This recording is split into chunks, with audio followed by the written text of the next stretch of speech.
Hi, friends. Welcome to Encouraged and Equipped. On this podcast, we introduce you to the women of Christ Chapel Bible Church. We love being encouraged to live out our faith in Jesus by hearing the stories of women in our church community. We are so glad that you're here.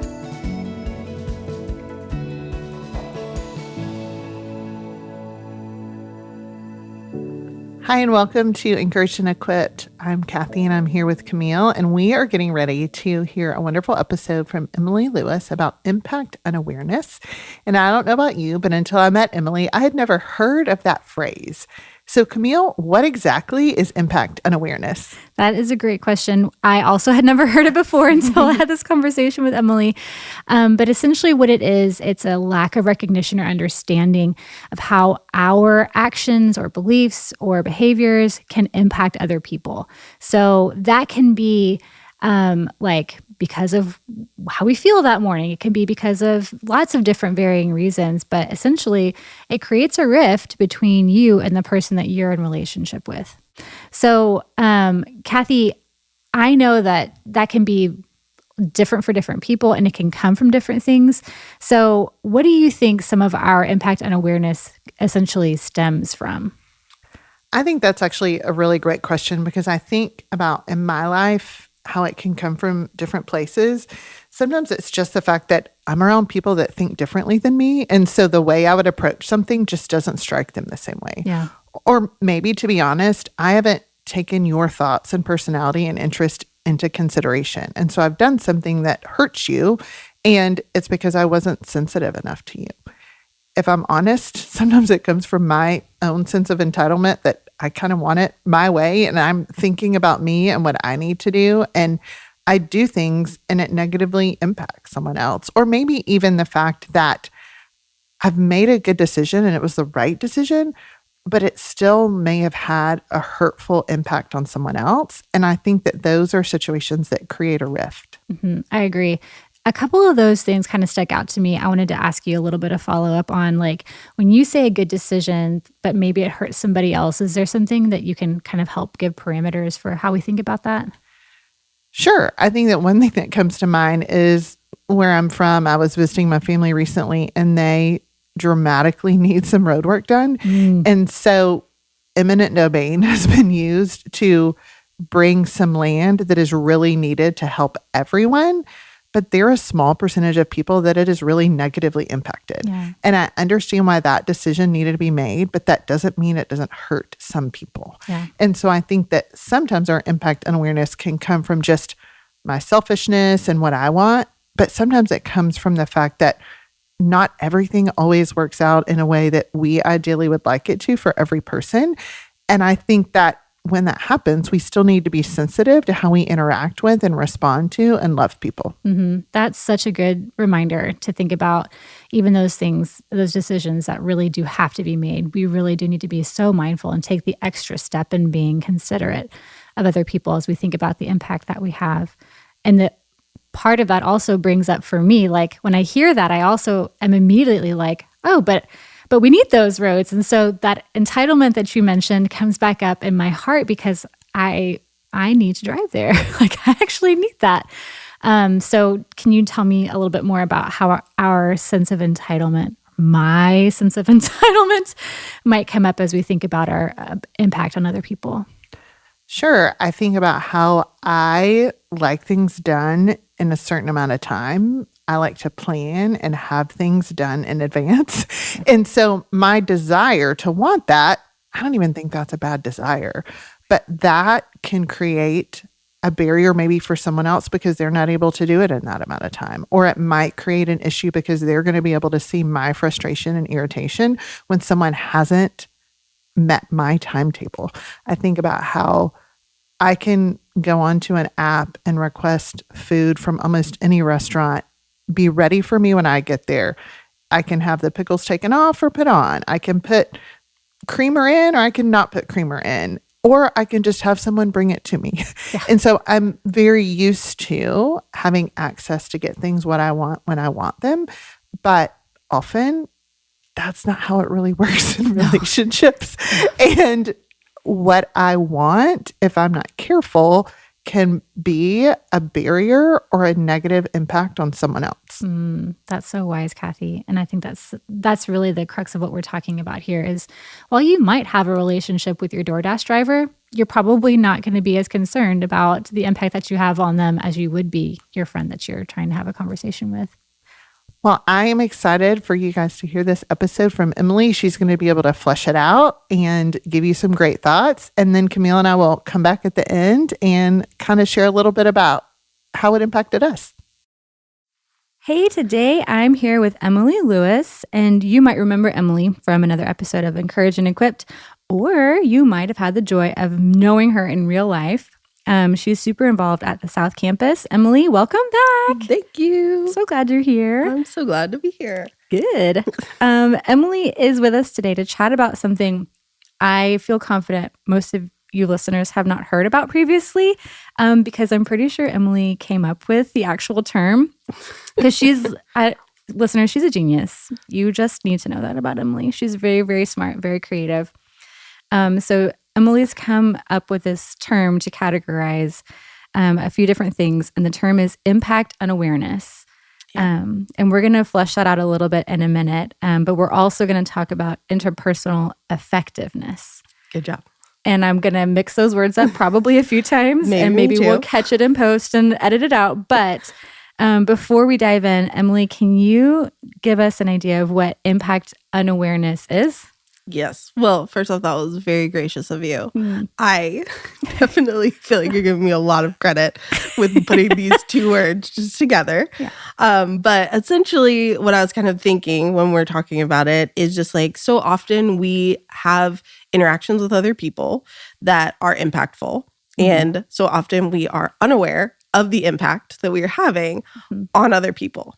And that can come from a variety of like places and reasons. And yet I just kind of wanted to highlight that this phraseology is going to give us like a little more understanding of how to be mindful of things that we do or things that other people might do and how to kind of like communicate more clearly and effectively. Nice. So essentially, we're just talking about a lack of recognition or understanding for how my actions, words, or behaviors are affecting other people. That's a really good explanation of that. And there are not indefinite, but like almost indefinite amount of words in the universe. So not just sticking them two together, but picking out those words was very intentional and great. So don't sell yourself short on that, because I think it's really descriptive of being unaware. Like, again, you said that could come from lots of different reasons, from different patterns that stem from things in our life. So I wish that I didn't have immediate examples of this pop into my mind, but a ton came to me. I actually had a situation this week where I opened a file, like a shared file. Yeah. And I made some changes in it because I was trying to be helpful, and I was like, I'll just undo the changes when I'm done and leave it, and nobody will ever be the wiser, right? For sure, yeah. And I did. But what I was unaware of was that it popped that shared file up on the list of things for the other person who shares the file. Oh, no. And she was like, oh, the file's been changed. I need to do some work on it. Oh, so no. she goes in and she's trying to do some work on it. And she's like, wait a minute, something's not right. And so she very kindly texted and was like, hey, saw that you were making some changes, but I don't actually see any changes. Am I missing something? And I was like, oh, I wasn't aware that my best attempts to try and not make changes actually impacted your work. She actually went through like an hour and a half of extra work because of it. So I felt duly remorseful and I said I was sorry. But anyway, that was the thing that came to mind immediately. Could I assume that all of us at some point find ourselves on like either side of this situation? Yeah. Okay. Yeah, absolutely. Okay. And I think it can be big things, Yes. like big conflict points with friends and family or, anyone, coworkers. And it can also be, obviously that was time consuming for this other individual, but also maybe wasn't the most like affronting of like impactful Yes. decisions and behaviors on your part. Yeah. So purely like accidental. Right. And that's where I think what we really want to be focusing on in this is like making our awareness of the fact that like so many things might not be as intentional as we perceive them to be initially. And that's where that unawareness piece of this phrase comes into place. Right. Because she could have very easily thought like, Camille's just not, she's not doing her work. Right. She's making the wrong changes. Why is she trying to make my life harder? And could have assumed that I was intentionally trying to impact her life in a poor way. Exactly. I was not. And she was very gracious and did not make that assumption. But what do we often see as the result of our impact on awareness? I think unresolved impact on awareness. Yes. Yeah. Definitely can ultimately lead to things like bitterness, which may seem like intense, but can because we're feeling like our needs are not being heard, understood, or prioritized. So in not having conversations, which obviously we're going to get to, kind of like how we go about doing that, but that's what the importance of those are, is that if we aren't having the conversations, we can very quickly just continue to layer on resentments that then can ultimately end up in bitterness because we're not addressing the root issues and letting each other come into the space to say, this is what I'm feeling? Was this your intention? Right. And that's not you know this about me. And we've talked about this on mic before, that I tend to avoid conflict because it is a little scary. That's not even that scary though. Like bringing a question, like a genuine question, wanting to have a mutual understanding of what's happening is not really that scary in the long run because it gives the person the opportunity to give wisdom and understanding. Right. Yeah. And yet, that does feel really big for a lot of us. It does. Yeah. Yeah. It does still feel really big. I wish that it didn't, but it does. Can you give us an example of what it might look like? Okay. Yeah. So I was trying to think of something kind of maybe a little relatable but lighthearted to kind of ease us into this. Yep. And so I have a balcony where I live, and I like to garden, but I'm limited on a balcony. Sure. So I have little like window boxes that I put on my railing and like pots all around. But when I water my window boxes, the water drains through them because they're just like those coconut nuts. Oh, yeah. And so, or whatever they're called, but they drip down. And so when someone is underneath me, oh no, I can unintentionally get them wet. Yeah. So when I'm just going about my business, trying to take care of my plants in the Texas heat, sun, they all need the so things. much water. They need so much water. Then I'm unaware of the fact that my goal is impacting, my behavior is impacting someone beneath me. And so in that situation, I have had to realize and like pay attention to the fact that like initially it was someone walking their dog because I am kind of like on the last level. And my neighbor was like, hey. And I was like, oh my gosh, I'm so sorry. I was unaware of the fact that my watering was impacting you. Yeah. Just trying to impact my plants here. So again, not like a huge serious thing. No. Obviously, like my neighbor, I could have never seen my neighbor, honestly, because it was dark.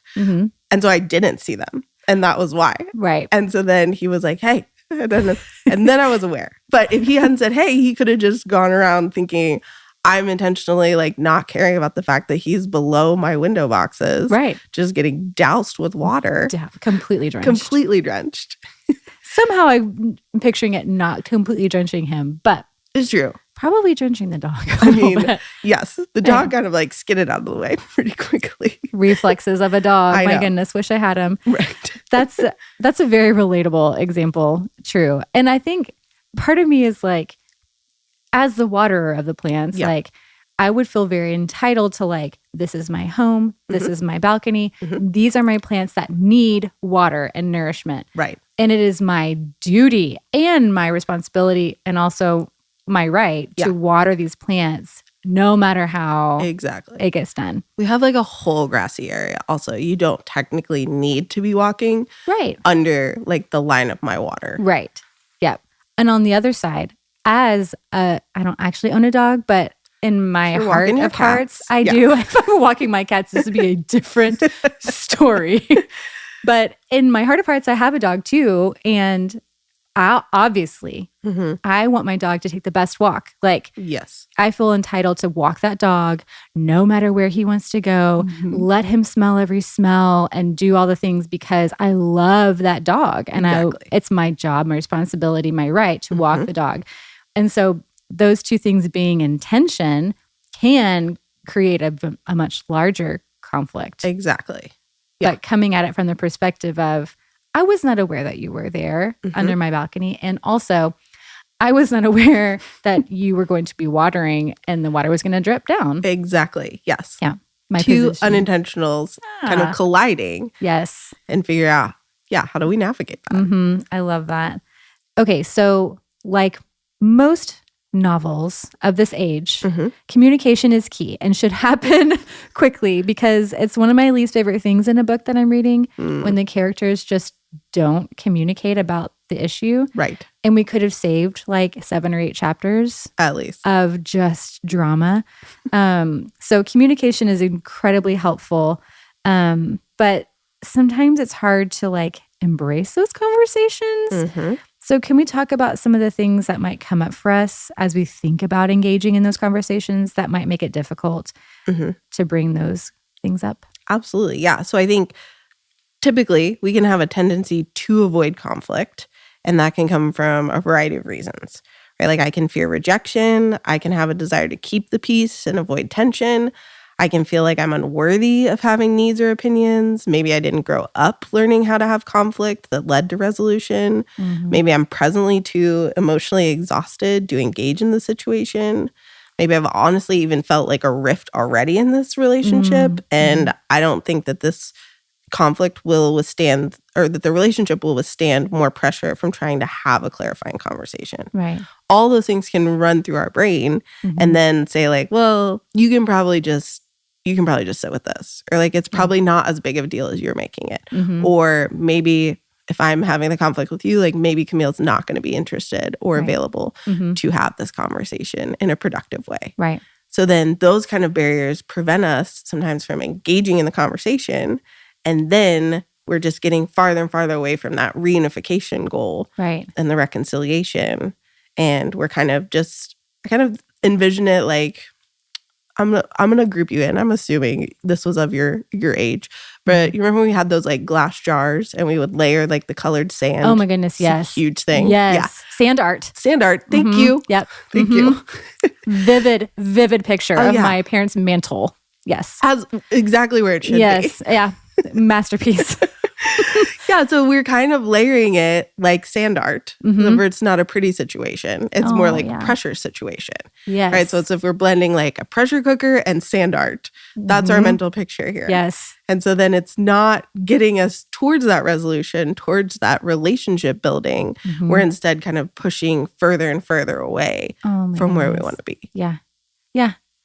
Okay, so this is a huge nerdy related thing. Please. So stick with me, but we've been studying geology and rocks and the formation of rocks. And it's making me think about the fact that when there is so much layering and pressure, it causes a different, like a chemical reaction in some types of rock. And in some circumstances that forms a different rock. No way. Yeah. And I mean, this was news to me. And I don't if remember you that. are a geologist listener, please feel free to correct me on this. But the idea is that like what might have started as a mutually beneficial and encouraging relationship through that pressure and all those layering of misunderstanding, unwillingness to have the conversation, fear of rejection, all those things being layered together and the pressure of it pushing in can actually change the relationship into what we don't want. Right. That was beautiful. I love that example. I hope that it is accurate.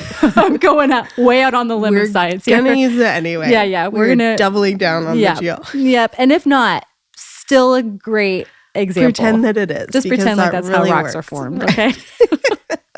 There's lots of different types of rock, and I'm not saying that's the exact one. Anyway. Okay. So the idea is that it may be scary. We may have even valid reasons to be trepidatious to have the conversation, but ultimately we're going to we're going to take the step forward and say, how do we have those conversations? Before we do, I want to point something out because I think it takes a great deal of empathy to look at both sides of the conversation, especially when you're the one that's in it. Right.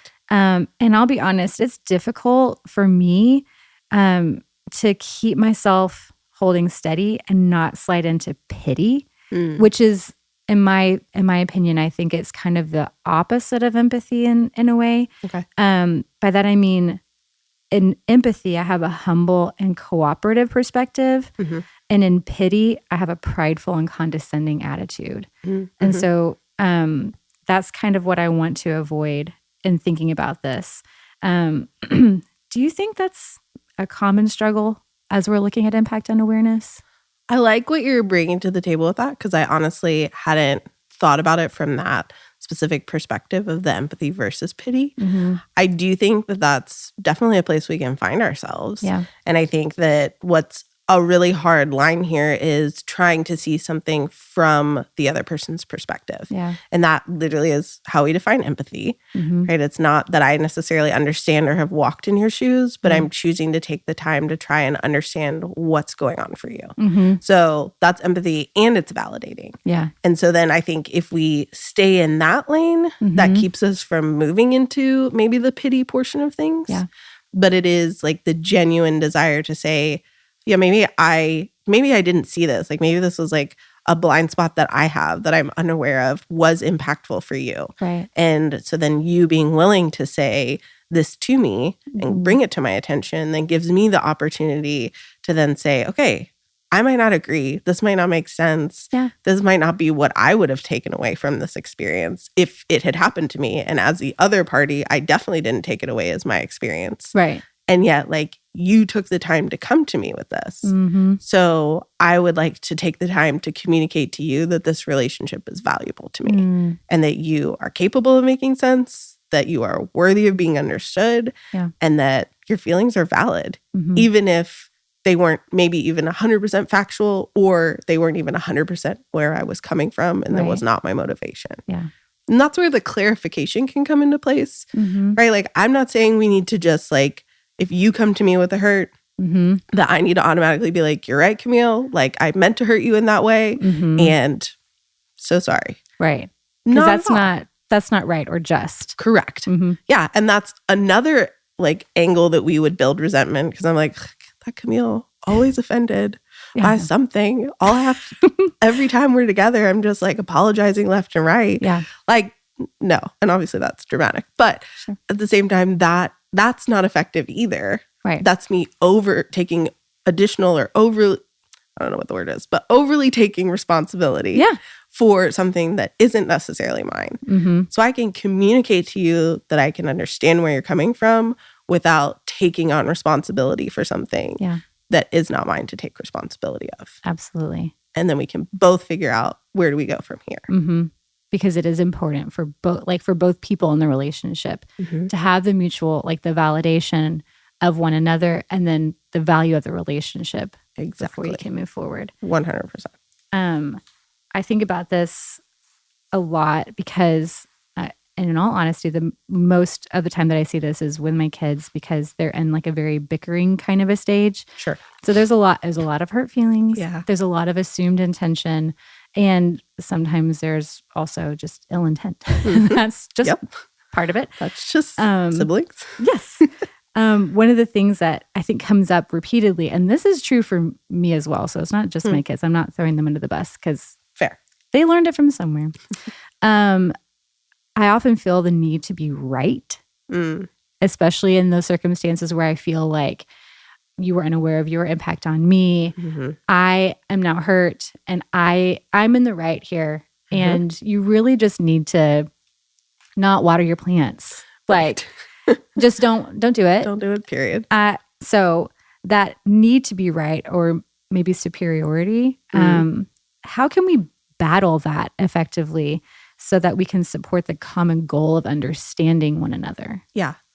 Well, I think that honestly, I feel like, and this is something that I struggle with like very frequently. So this is not something that I've mastered that I'm like here to educate on. But I think that that is pride entering the equation. And that is a sense of like, I feel like, for me, I'll speak for me personally. I feel like I'm very intentional with friendships. I feel like I'm decently intuitive.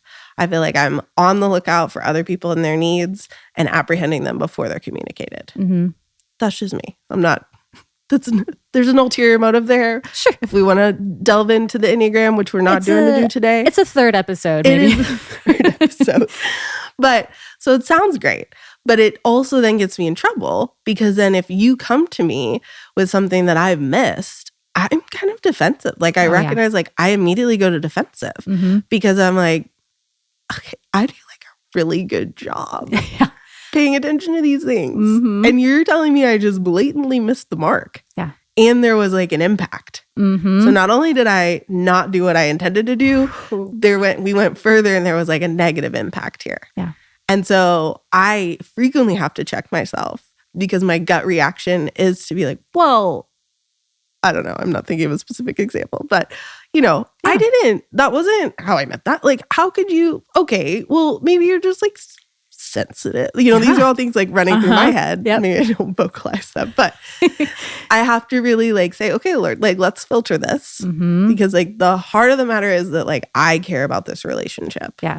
And if I care about this relationship, this other person knows that it's hard for me to receive this feedback maybe and was willing to say it because they wanted to have this closeness with me. And that can be, again, something serious. I'll give it like a lighter example. Yeah.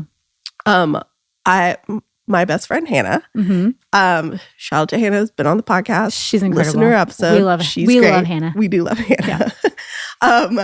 Yeah. We've been roommates for a long time, and I years ago would like occasionally get a little treat, something nice if she like had a hard day. Oh, I would like sweet. swing by. I don't know why, but like I'd swing by like Nothing Bundt cake. I love a Nothing Bundt cake. Thank you. That was an appropriate response. Oh no, was that not the response? She was not pleased. Oh no. She told me after like several occasions of doing this, not like frequently, but through the years, she goes, one time I brought one back and she goes, okay, but like, I don't like Nothing Bundt cake, right? Hold on a minute. Thank you. Thank you. Like, what's not to love? I mean, everybody's entitled to their opinion about bundt cakes, I suppose. Everyone has various levels of developed taste buds. I suppose. Yeah. Ours are just superior. They are, frankly. But I was like mad. I was genuinely mad because I was like, number one, I've been wasting money on bundt cakes. Yeah. That's all. They're not cheap. No. But also, of course, I didn't know you didn't like them. Why would I be buying them? Why would I think this was a method of like connection? This was like a bid for connection here. Yeah. A bid for like taking care of you. And how would I know? Like, why would I do that if I knew? Right. Yeah, you don't actually like bundt cakes. So I'm flabbergasted at this. Yeah. Still. Honestly, it's the biggest takeaway of the podcast.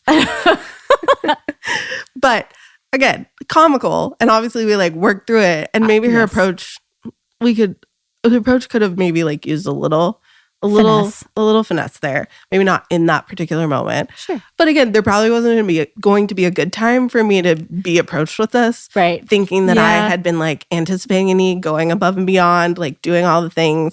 And yet like that was not meeting the mark. Right.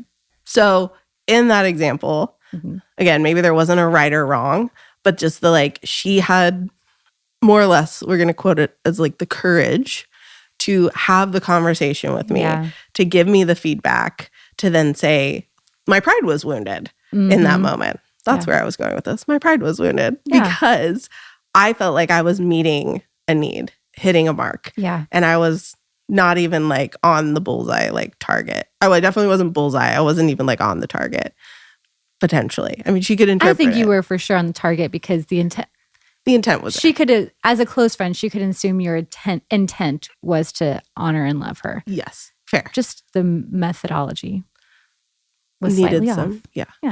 Some more personalization. Yeah.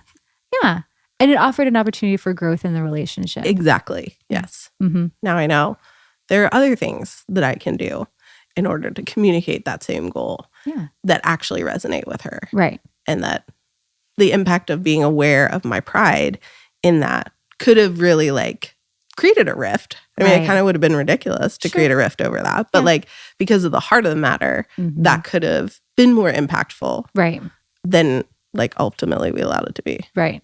You could have thrown your hands up and said, well, I can't do anything right. Exactly. I will not buy you any more treats. Yeah. I guess you hate me. I guess you think I hate you. Right. All those like extreme sort of Or Hannah could have been like, forget it. I'm just going to keep eating Bundt cake even though I don't like it. Exactly. And that would have been a very sad, like it would have been a missed opportunity at the very least. We wouldn't want to put her through that suffering if that's what it is for her.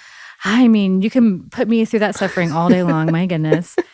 One of the great things about this conversation, Emily, is that it's reminding me that I don't always need to look at the end result of these relationships or conversations as the fruit of what's happening here. The Holy Spirit can work in and through the whole process of that.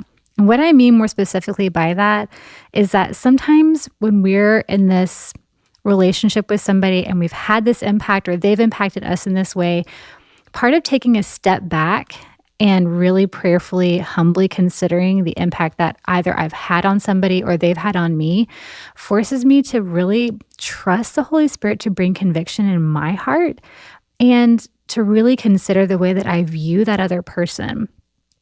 If I can look at that other person and see that they probably didn't have an ill intent toward me, or I can be more flexible in our relationship and some of the expectations that I might have, or they generally treat me with kindness and respect and love the majority of the time, and this isn't a hurtful pattern that they have, I can actually choose to just overlook that offense and move forward knowing that there is grace to cover it, and I don't have to have the conversation. I can also trust that the Holy Spirit is going to bring the fruit that I need in my life to make me look more like Christ in those moments of reflection. Okay, so in having those conversations, what are some things that you might say that help to encourage that conversation along the way? Yeah. Okay. So I think maybe some like scripts, we're going to use that phrase loosely, but some ideas of ways to approach this conversation is just things like, I can hear your frustration, maybe that this is not going the way that you would like it to go. Yeah. Or I can hear your frustration that I thought you liked Bundt cakes and you don't. Yeah. Or I can hear your frustration that I watered my plants and you got wet. Yeah. I can appreciate you sharing this frustration. And maybe if this is something like I can't be as flexible on as the other person, maybe like, and I appreciate some flexibility or the fact that you're maybe willing to give me some flexibility with this. I think the I hear is so like validating. Yeah. So that's really interacting with that empathy and validation. So we're not saying it in a condescending kind of way. Right. It's truly like identify the emotion that you feel like you're hearing and reflect it back to that person. So what I'm hearing you say is this, or like, I appreciate you sharing that this was hard. Yeah. Maybe I don't have as much flexibility as I would like to have. And I appreciate you communicating this to me. Yeah. How do we solve this kind of together? Where can we both be flexible? Yeah. Which we're obviously going to talk about and flesh out like a little bit more. Yeah. That's so good. That's so good. And I'm glad you said, I don't know if you use this word exactly, but like being genuine and like, yes, I actually do hear you. And I want you to know that I really do appreciate you saying that. I think sometimes I can have in my mind that I don't actually really appreciate it in the moment. Right. But if I can ask the Holy Spirit for genuine humility and empathy, then I actually do appreciate it. Like with you and Hannah, like you actually do appreciate the opportunity to move forward in the relationship. Right. Yeah. And I think with that, even just to push that a little further, is like in asking the Holy Spirit, maybe also something that's more technically true is not that I appreciate it, but I can appreciate the courage it took for you to say that to me. Yeah. And so if that feels more like okay to say in that moment or more genuine, not just like I'm trying to say like, I appreciate that you said this. Right. Then maybe that feels more authentic also. Yeah. That's great.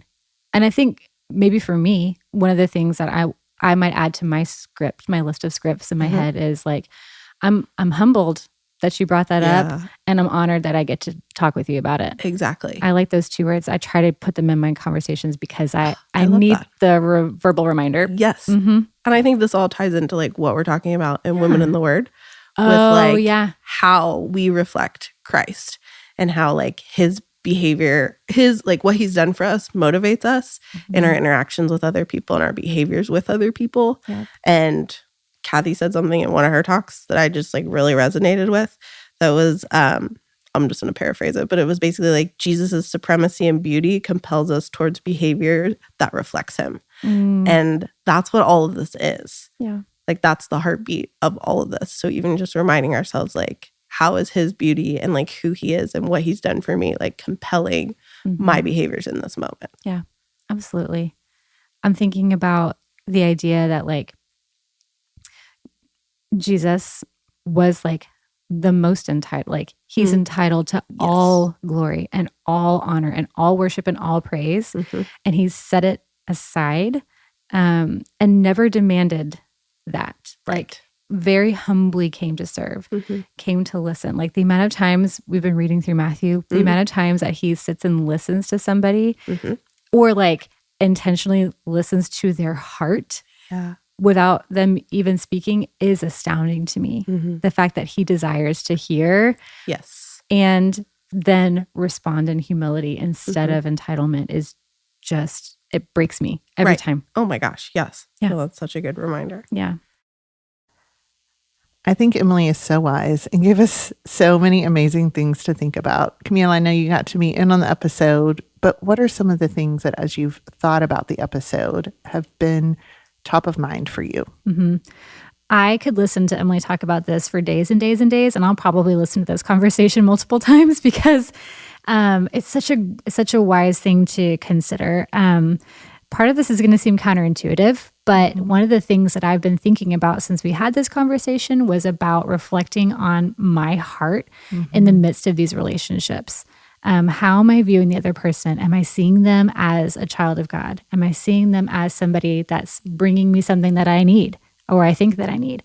Do I see people as an obstacle to me getting what I want? And that's a hard question to ask yourself, or for me to ask myself. So just really considering how I view people has been crucial as I consider, before I can even consider the impact I have, like, do I actually have the right view of that person before I consider how my words, my actions, and my behaviors are impacting them?